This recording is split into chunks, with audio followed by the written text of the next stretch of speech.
Hey everyone, it's Devin Burke, your coach and guide to a peaceful night's rest. And in this episode, we're going to be talking about the three causes of chronic insomnia and how to fix them to improve your sleep. So, first and foremost, how does insomnia start? Usually there's an event. Now, an event can be a loss of a loved one, it could be moving, it could be a stressful relationship, it could be excitement about a business opportunity, it could be traveling for jet lag, it could be excitement about an upcoming wedding. It could be having a baby. It could be menopause. There's so many things that it could be. But usually there's an event. It could be a panic attack in the middle of the night.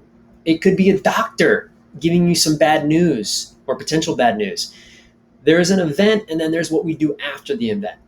So transient insomnia is normal. That's, people have transient insomnia all the time, and it's temporary. So an event happens, somebody can't sleep. The challenge is what we do after that event. So usually what we do after the event is we try to fix it. And what can happen is we become obsessed with fixing it, and we use Band-Aid solutions like sleeping pills or supplements or sleep hygiene. And when those things don't work, it reinforces that false belief that we're broken. And it continues to become this paradox of trying to force, fix, control sleep, which then ends up becoming a chronic issue. The second thing that usually creates chronic insomnia is actually poor sleep hygiene. So in some cases, people are overly hygienic and that they're following all the rules, and that's actually creating this pressure and this expectation around sleep, which is actually keeping them from sleep. And on the other side of that is actually people that are doing all the wrong things. They're eating late at night. They're not taking care of their health. They're doing things that are literally disrupting their circadian rhythm and sleep pressure system. But this is, it's really what's good for your sleep is good for your health. And what's good for your health is also good for your sleep.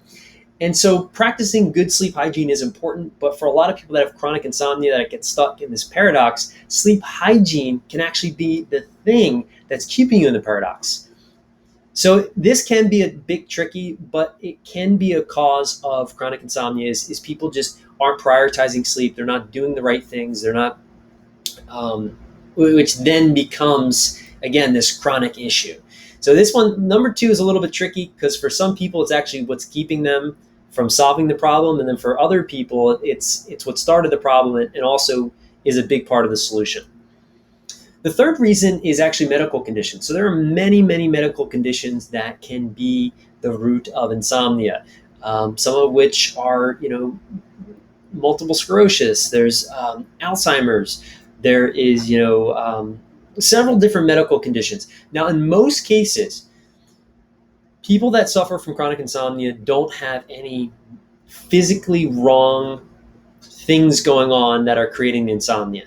And there's always this looming fear of, oh my God, what if something is physically wrong with me? And 9 times out of 10, there's not anything physically wrong with you. It's just you're stuck in this paradox. Your mind is then getting anxious about sleep, which is creating this anticipatory anxiety, which is releasing the cortisol and the adrenaline, which is then keeping you up, and that becomes a pattern in the body. But there are some people that do literally have medical conditions that physically are getting in the way of them sleeping.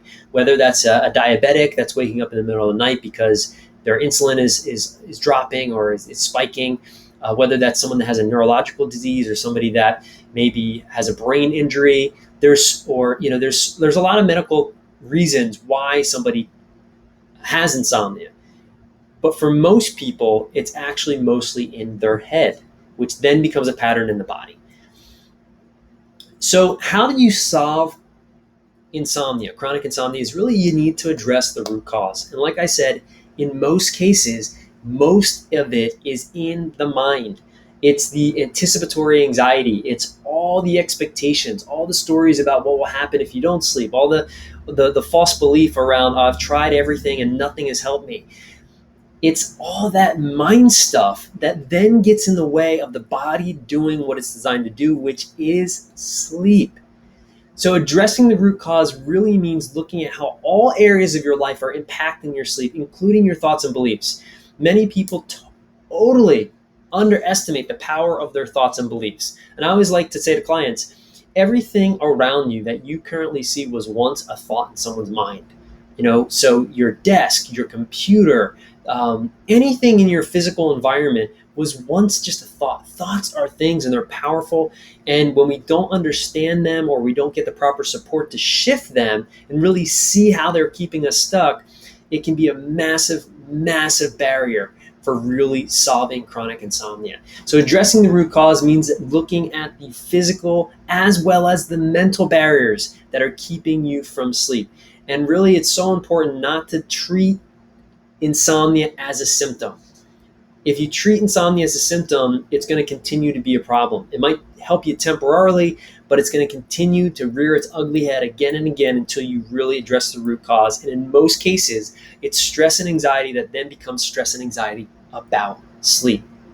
I hope this episode was valuable. I hope it made sense. If you like it, subscribe to the channel. If you're listening on the podcast, give me a thumbs up, subscribe, and share this with somebody who needs to hear it. And I look forward to seeing you in the next episode.